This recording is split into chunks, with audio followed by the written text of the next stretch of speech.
অসম চুক্তিৰ 6 নম্বৰ দফা অনুসৰি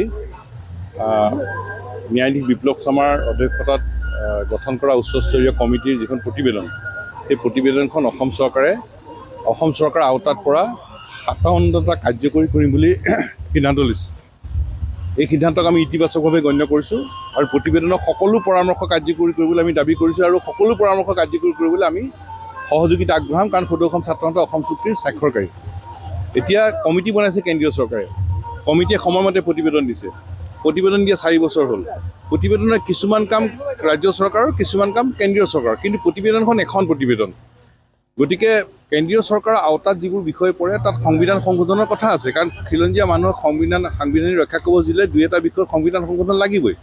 আৰু প্ৰধানমন্ত্ৰী গৃহমন্ত্ৰীয়ে কৈছে দাড়ি কমাসহ কাৰ্যকৰী কৰিম, গতিকে এইখিনি কাম কৰিবই লাগিব। এতিয়া 57টা ৰাজ্য চৰকাৰে কাৰ্যকৰী কৰিব যিকেইটা আওতাত পৰে।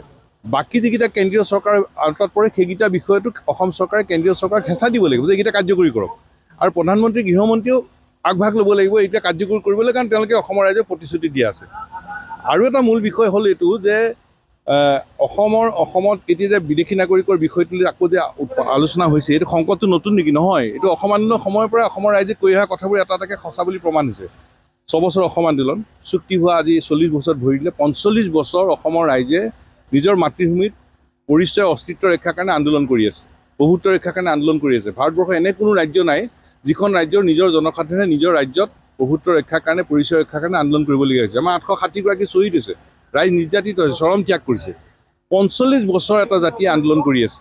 গতিকে এই যিবোৰ সমাধান, এই সমাধানবোৰ সাংবিধানিক হ'ব লাগিব, কনষ্টিটিউচনেল হ'ব লাগিব। বিপ্লৱ শৰ্মা কমিটিয়ে স্পষ্টকৈ কৈছে যে সমাধানবোৰ সাংবিধানিক হ'ব লাগিব, সংবিধানৰ অন্তৰ্ভুক্ত কৰি ল'ব লাগে, যাতে দিল্লী দিছপুৰত ৰাজনৈতিক পৰিৱৰ্তন হ'লেও খিলঞ্জীয়া মানুহৰ সুৰক্ষিত ভৱিষ্যতক লৈ যাতে কোনো পৰিৱৰ্তন ঘটাব নোৱাৰে। গতিকে আমি বিপ্লৱ শৰ্মা কমিটিৰ সকলো পৰামৰ্শ কাৰ্যকৰী কৰাটো বিচাৰিছোঁ। কমিটি বনাইছে কেন্দ্ৰীয় চৰকাৰে, গতিকে কেন্দ্ৰীয় চৰকাৰৰ আওতাত থকা গোটেইকেইটা বিষয় কাৰ্যকৰী হ'ব লাগিব।